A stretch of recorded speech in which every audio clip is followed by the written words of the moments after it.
Greetings! It is I, Tantus Naravan Dracovin, your Lord Emperor, here at the Dracovin Empire, and once again, welcome! We're heading back to Golarion, Pathfinder's Campaign 7. Pathfinder RPG's Campaign 7. And of course, we're visiting a country today as we take our tour across the Golarion world. Well, kind of. Because we are visiting a country, Olirant, that existed and was a pretty major one until 4 years ago. Yeah. This country was destroyed 4 years ago. I've talked about it in many of my videos, that the Pathfinder, to figure out what year it is in the Golarion world, it's the same 2 back years as ours, so it's a 23. But it's 4823. That's a comparison to figure out what year it is in the Pathfinder world. What year it is. And in 2819, the country of Lastwall was no. Now only the Gravelands exists. And they only have existed for 4 years. And they are a blight upon the world. We'll talk about it. But it is a sign of a change and a dark one. The time period of the adventure paths is a tumultuous time. It's described as a kind of age of heroes that's only existed for a short period of time in the Pathfinder timeline. But this age, or Age of Lost Omens maybe even, is a time of great darkness, great heroes, etc., etc. The adventure paths all link to something big happening in the world. And big things have happened in the past. They seem to be spiking up in the group today. The death of Lastwall is related to one of them. We'll have to get into it, but today I will start with you introducing you to the Gravelands themselves. And then we'll talk about Lastwall. What was there? So let's begin, of course, with the Gravelands. Let's talk about some books that you can use to check out information on them. The Lost Omens World Guide, of course, because it's second edition, and it was a recent thing that happened. And Bestiary 3 includes some stuff on the Gravelands. Interestingly enough. Those are the 2 books I recommend to look into stuff around things. The Bestiary 3 mentioning some of the creatures and dangers related to existing in the Gravelands, particularly where they are, which we'll talk about before we end the day. But most of this is in, of course, the world. So, the Gravelands are an undead haunted wasteland. It's what was once the Crusader nation of Lastwall. Lastwall is gone, and all that remains is the Gravelands. They're in the Eye of Dread region of central Vastia, between Ustalov to the north, Belkazin to the northwest, Neramath to the southwest, and Lake Incarthen to the southeast. Most of the southern Gravelands are open plains divided by the massive expanse of the North Fangwood Forest, and stretches from the southern Corndell River all the way to the Kestrel River in the northeast. It's bordered to the north with Belsagan, and Uthlong is marked with the River Esk and Path River, which do flow through the old capital of Lastwall, Vigil, on its way to Lake Incarthen.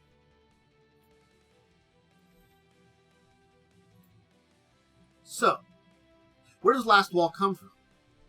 Lastwall was only actually settled for merely about 1,000 years.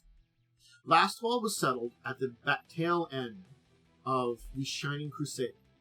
Once the Shining Crusade, the unition of a massive army of individuals had managed to defeat the Whispering Tyrant, the powerful Lich Lord Tar-Baphon himself, and imprison him, sealed him away in his former capital, Gallowspire. Well, in that year, 3827, these Crusaders founded Lastwall. Tar-Baphon was not dead. They had not killed Tar-Baphon. They had not eliminated this enemy from the world. No. They merely sealed him away. So the idea was this bastion of Crusaders who had fought a holy war to remove this darkness upon the world to save the world from the scourge of the Whispering Tyrant, which had lasted for many, many years. They decided they were going to keep watch over the prison. They would never let Tar-Baphon threaten the Inner Sea again. As time passed, though, whatever threat was from Gallowspire became less and less. And, of course, Lastwall had to deal with other aggressive things, like the orcs of Belkazin in the north. The zeal. The nature of their vigilance declined. And many of those that lived within Lastwall believed the glory days of the nation were gone. But the Whispering Tyrant planned his escape. And if you do look into it, there is 2 adventure paths to deal with the escape of the Whispering Tyrant. The first attempt, and a second attempt which actually worked. He learned of the pieces of the shattered shield of Arnested. That one of them had embedded himself in his hand at the end of the Shining Crusade, that he could use it as a terrible weapon. He sent his agents to collect the other remaining shards, and place them in places around key sites, Gallowspire, and of course Vigil, the capital of Lastwall. In 4719, 4 years ago, he finished his super weapon that he developed using the shards of the Shattered Shield. He named it the Radiant Fire. His agents, members of the Whispering Way, his cult of worshippers, his cult of the undead, that he was a member of, conducted crimes, destabilized Lastwall, and then he used the Radiant Fire. Vigil was devastated, crushed. And with the country destabilized, its capital burning, he sent his undead hordes, which he had been rebuilding, to destroy Lastwall's defenders. The nation of Lastwall was no more. The last ruler, Watcher Lord Utham II, managed to retreat to Absalom. His most influential priest, Alian Varvatos, and a recently arrived, I'm going to butcher this word a little bit,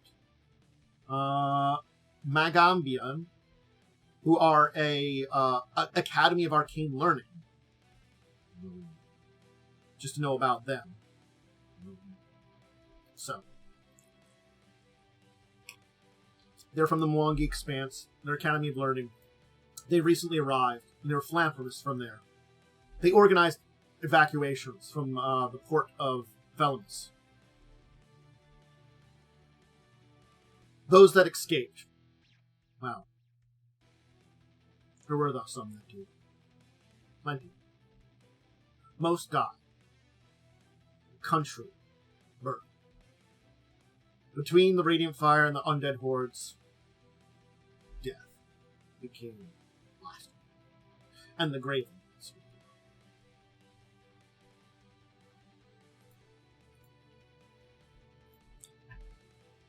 There's an image for you.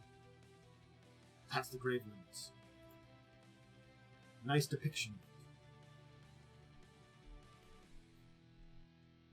Tar-Baphon has not been slain. He was defeated in his attempts to become a tyrant again, driven into exile. He still remains. He's still a threat. But his armies have been broken for him. It doesn't mean that they're not there. His lieutenants still exist, plenty of them. And they roam the Gravelands countryside, commanding groups of undead, hordes of them at their command. There are also some orcs and goblins, the very few of them that did still choose to ally themselves with the Whispering Tyrant. Belkazin did not ally themselves with the Tyrant this time. like they did in the past before he was defeated the first time. But there still were some that joined.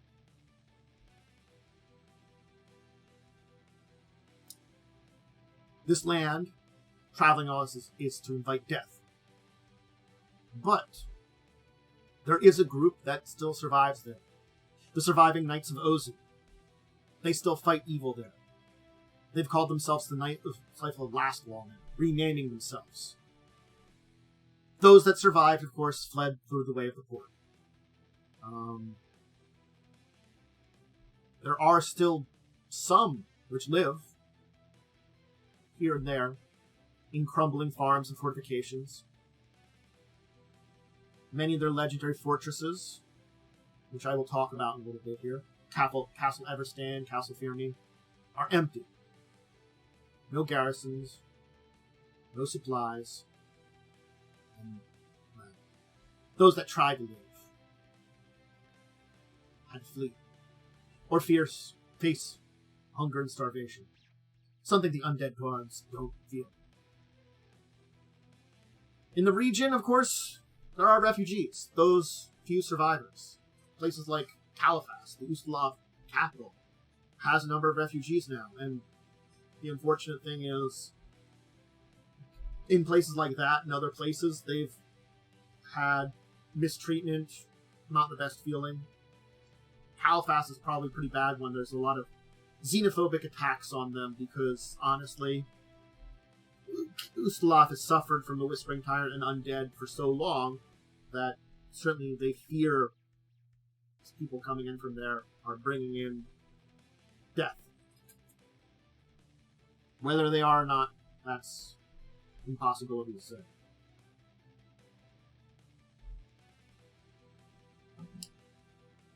So, what's in the Graveland? Undead. Festrogs. Feral undead creatures are a big problem here. Why? Because those that died to sickness and hunger are oftentimes reborn as them, especially in a place with so much negative energy. They prowl the farmlands that once existed in Lastwall in groups. Sometimes they're scouts for larger undead forces. Necromancers of the Whispering Way look for small settlements on the borders of the area. That Tarbathon still has some influence in. Creates terror, maybe increases their power. There's also Mordics that live there. Creatures that have been affected by the massive amount of negative energy. Necrotic pollution that's been seeping into the area. They change these humanoids.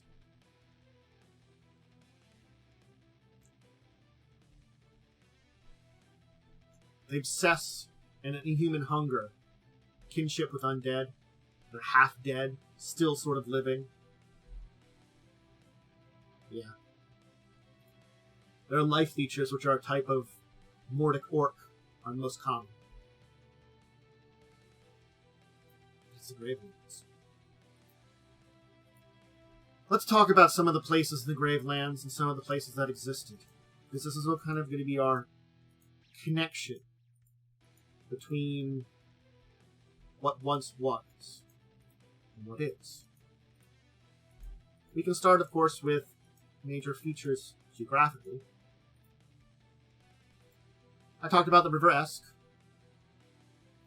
It's Fangwood Forest is a major region there. Nerethmis in the Gravelands.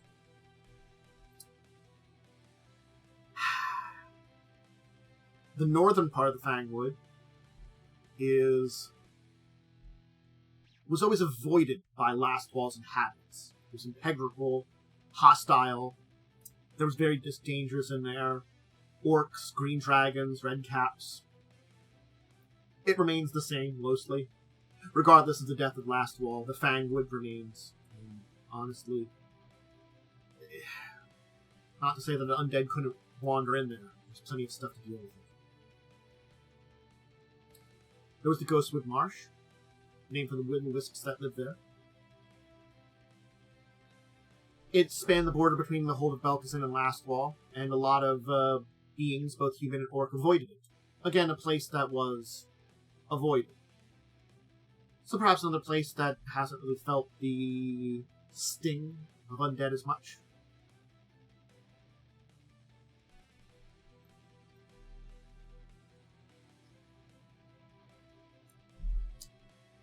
The Druids of the Council of Thorns controlled that area. Many of them died and reincarnated as will-o'-the-wisps to guide this place and guard it, and retain their memories as druids in their former lives. An interesting thing. There's the Holt Grive Wood near Virlik and Ustalav.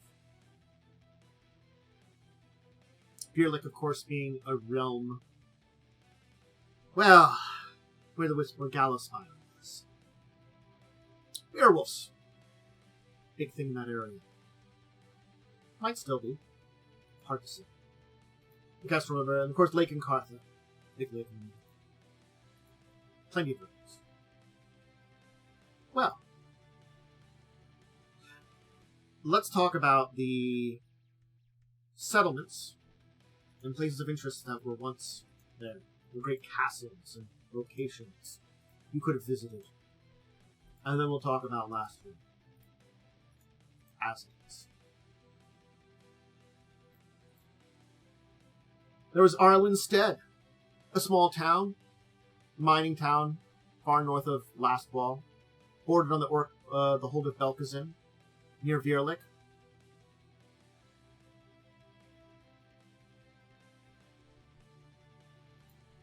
Hallentown, located on the Path River downstream of Vigil.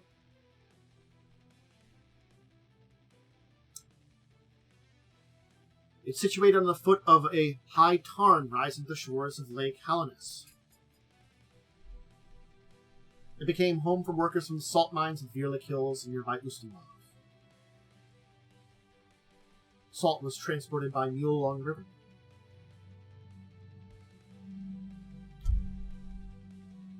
There was an undead dwarf that haunted it, Caltalia, an undead dwarf who menaced the hills and, despite being slain several times, kept coming back.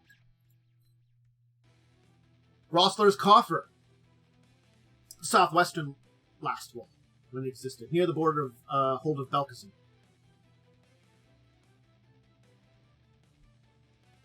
It was completely destroyed by the test firing of the Radiant Fire. Probably the first one destroyed by the Radiant Fire in 4719. But they'd fought some of the orcs in that area from the Twisted Nail tribe, Fangwood Forest. Had knights there, fighting for their homes, until it was all gone. Scrollstone was outside Castle Evanston. Of course, Castle's empty now. Nothing to defend the town. Three Pines Ford. It was a sizable town on the Torndrel River, east of the Fangwood Forest, near Nearpidus. It was a meeting place between Lastwall officials and recruits from the areas. It might still exist in a way. It's near the border enough, maybe. Velamis. It was the oldest, largest city in Lastwall. Had been on the shores of Lake and Cartha. It was the major port they had there. It was embarking and debarking of soldiers traveling in and out of the country to go things like Ustalav, Hold of Belkazin. It was the evacuation point. What's left there, we don't know. But the city evacuated. The country evacuated for villains. That's all we can know. Is it probably abandoned? Most likely. Destroyed?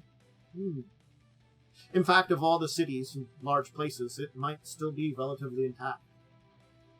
Though haunted by the dead. Of course, Vigil. A fortress of good. The capital of Lastwall.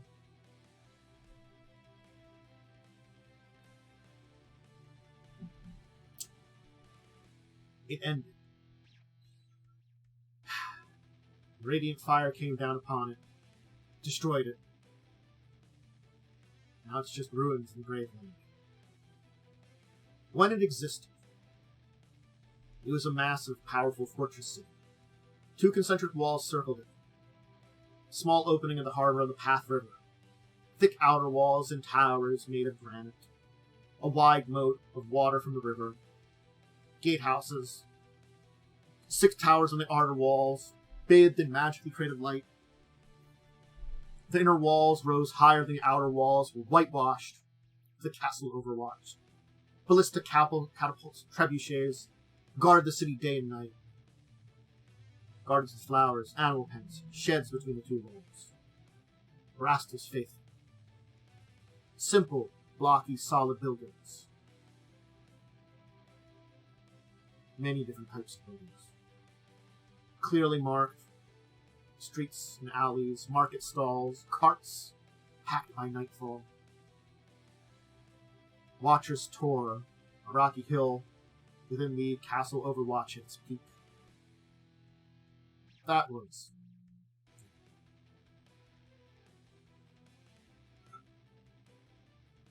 It existed for nearly 1,000 years. It was established where there used to be an old trade village during the battle before the Whispering Time, Dracovin. It was once part of Ustalov, in fact. But this entire area was abandoned when Whispering Time raised his orc hordes, some years before the war.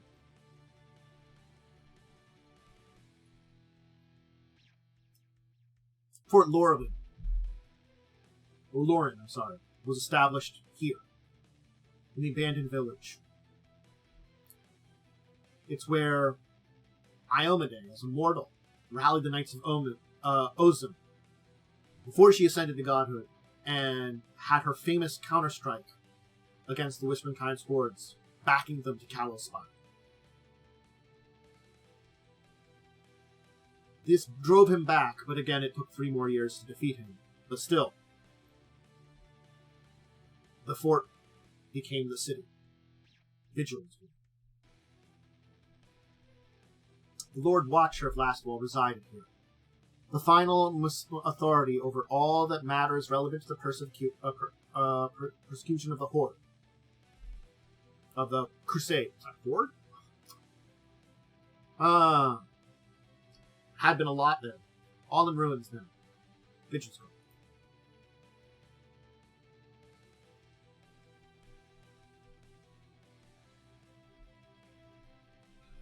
There is a location you can learn about. The Bastion of Light. It was a temple of Sarenrae in the south-western Gravelands, near Rossler's Coffin. The Orc Ulrich and its band of Sarenrae orcs. Remember, Sarenrae is a good deity, and orcs serving that. Have been working on restoring the temple and defending it for undead that come near. So it's interesting to see a group of orcs that show how, yeah, I like their display here. It shows the best of orc here, and how they can rise above more than their bestial designs. Of course, I've mentioned Cathal Everstan. Abandoned fortification, just west and north of the northern reach of Fangwood.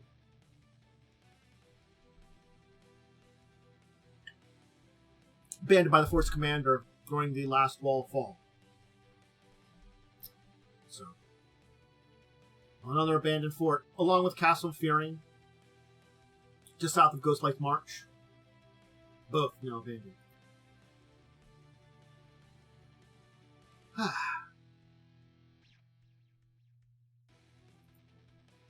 That's most of what's in the Gravelands. Let's talk about Lastwall. Because I did want to speak a little bit about Lastwall. A little bit more about its history. A little bit more about everything that was. Before we end. The Inner Sea World Guide and Campaign Settings are 2 books that I recommend you look into if you're moving Lastwall. They are a fine example of learning what was. So, I talked a little bit about Lastwall. Their 900 years of trying to look after the Lich and protect against it.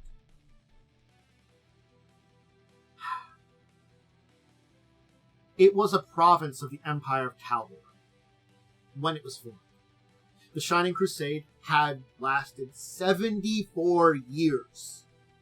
That's how long the Crusade had lasted. And so once the Crusade was done, after that 74 years, the people here wanted to make sure he was gone. And yes, when the Empire of Taldor was still strong, they were a province of it. They became their own thing as Taldor.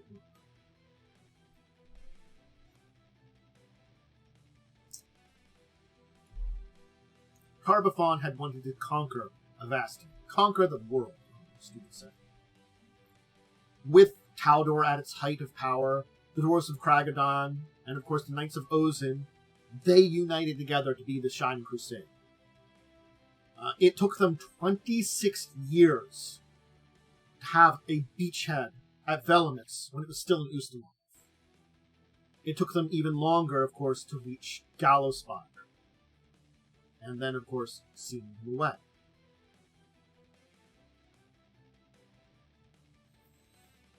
It wasn't the first time Carbithon cheated death. He did when he first was killed by the god Aradin. So, Lastwall was named to be the last wall, the last line of defense against him. The hold of Belkazin, though. The orcs of Belkazin. They were a constant thorn in Lastwall. They had been allied with the Whispering Tyrant, and certainly they'd seen their defeat and sure of destruction. But, driven back to Belkazin, they regrouped, they did what they did best, and they lashed out. The orc hordes continued to push forward, taking land, conquer. So there was vigilance that Lastwall needed against them.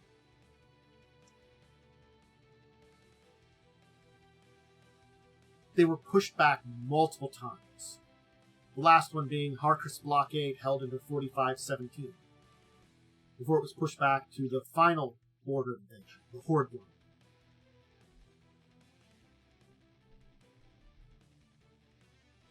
It held them off until Lastwall fell. The orcs really don't have an excuse to go there as much anymore. They're just undead. But they helped. So, there was constant fighting with its two enemies. The undead of Ustalav, Lot and Virlik, and of course the orc hordes of Belkazin. There weren't a lot of external wars between these enemies. They remained neutral, didn't get involved in international politicking, and it tried to remain true to its original purpose. The exception being when the evil warlord Kazavon led an army from Ustalav deep into Orc territory, constructed the grim castle of Scarwall in 443.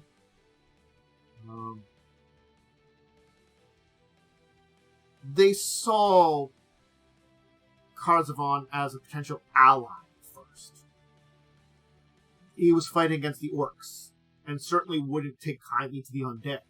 So they sent diplomats, tributes, tried to get friendship. Kazavon wasn't interested in that. Flayed the emissaries alive. Result in the Battle of the Screaming Tree and numerous other engagements. They weren't able to defeat Kazavon in open battle, and the Lastwall hero Mandavis led a team into Scarwall in 4058, and Kazavon was slow himself, put an end to the threat to Lastwall. Kazavon, if he had been more agreeant with Lastwall, would probably have survived longer and honestly could have cemented his power basis. He was a warlord. Next was when, well, Taldor fell. It's the splitting from Taldor during the Even Tongue conquest in 4081. Cheliax declared that it was breaking with Taldor to declare independence. Lastwall broke from Taldor too. They didn't join Cheliax. It became just independent itself completely. And it declared it needed to be free of any political infight and keep watch over Galspire. Cheliax, of course, agreed, and Taldor objected. They were technically part of their military, but they didn't have the ability to bring Lastwall under control.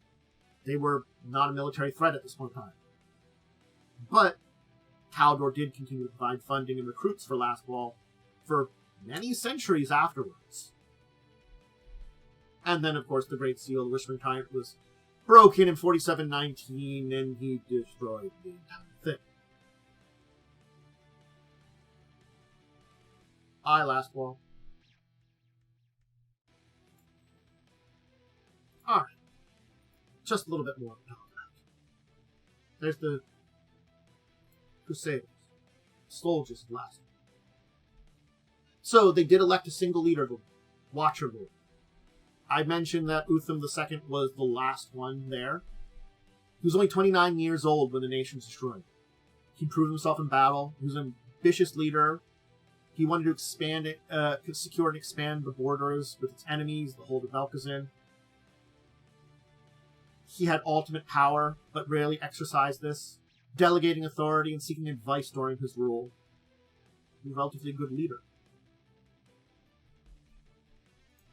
He still lives. So.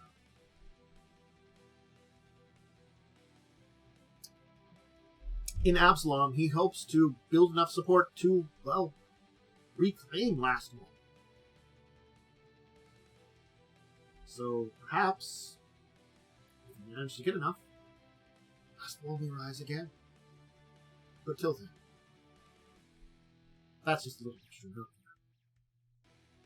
The spirit of Lastwall isn't gone.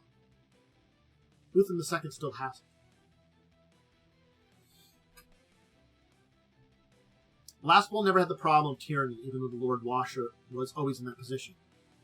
They were elected by presenters, marshals of the Crusader War College, and they looked for purity of heart, clarity of mind, and someone that was an ideal crusader. They really took any Lord Watcher that would be arrogant or tyrannical enough to take over the place.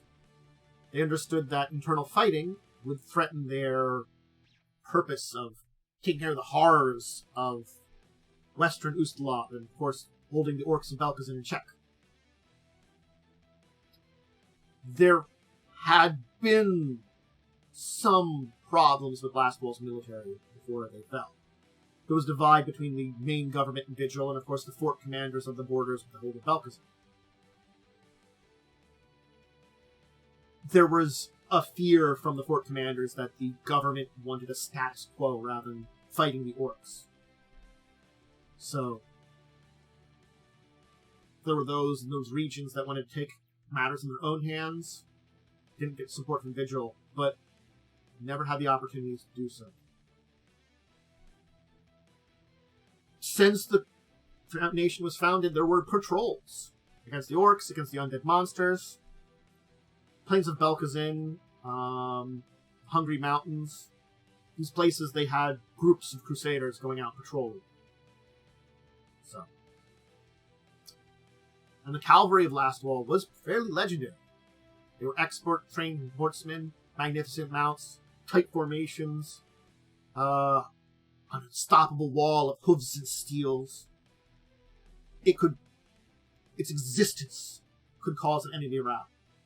The last battle they really took place in was in 4695, when a force of 173 knights rode down on a force of 2,000 orc infantry under the warlord Dracovin and crushed them. Lastwall had been in, of course, good relations with most of its neighbors. Nerithmus, Mothun. They kept an eye across Lake Encartha on Ramazirin, the living god.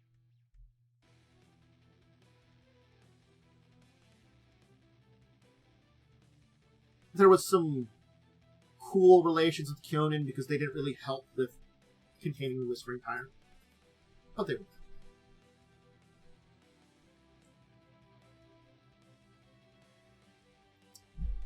Before the fall, it was mostly human, but anybody of any species, any ancestry that was willing to dedicate themselves to the national cause was welcome.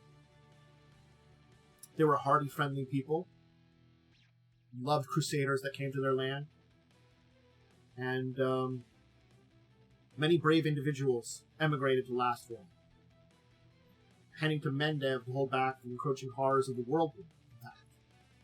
A large group of them headed that way. There was a lack of recruits that Lastwall was worried about. I mean, the world wound had been more of a serious threat at that point in time. But it became unfounded, the lack of troops, that there were the less troops. They all died. But now, Lastwall is gone. The Gravelands. Will it be the Gravelands forever? Will Lastwall return? Will their lord manage to retake his country, even in any degree? That's really hard to say.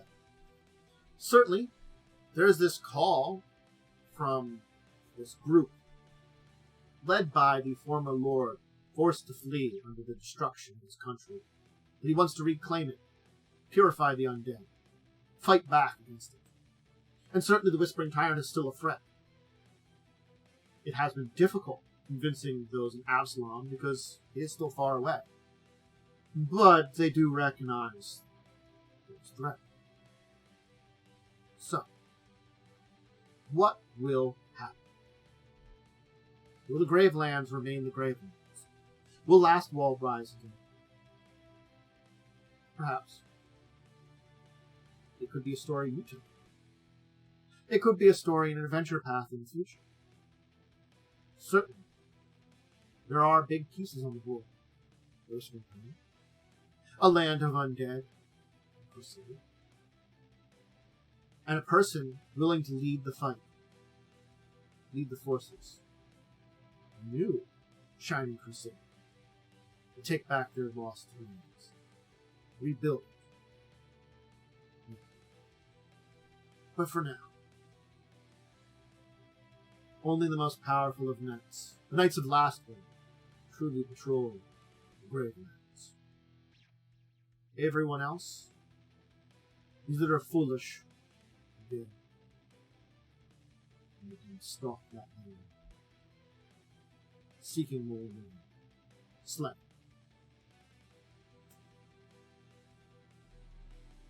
The threat of the Gravelands, of the Whispering Tyrant, remain.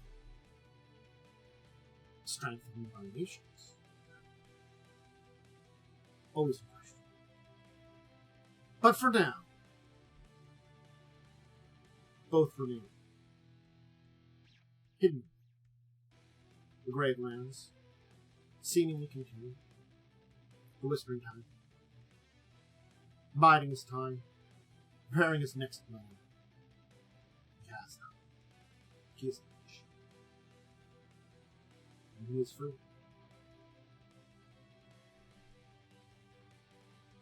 Death. That's what it is. Harpathon's mark remains there.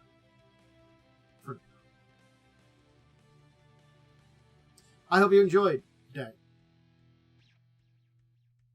Talking about Lastwall Gravelands is interesting because it is such a recent event when you talk about the actual timeline of Pathfinder and Golarion.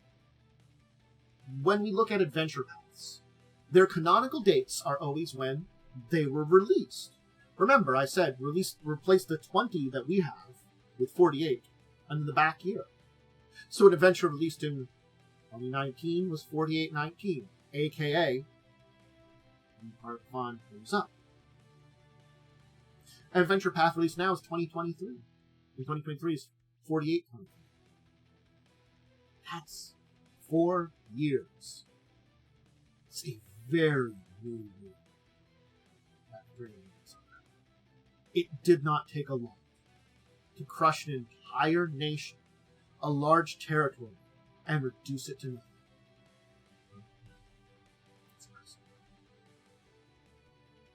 It's always a very interesting thing to think about. This time frame stuff. And I can go on about it, but I should get going. You have things to do, I have things to do. We got adventures to go on. So, if you are joining me live on Twitch, I did forget to ask this, or joining me on YouTube, hey, let me know if you've been to Lastwall in any of your adventures.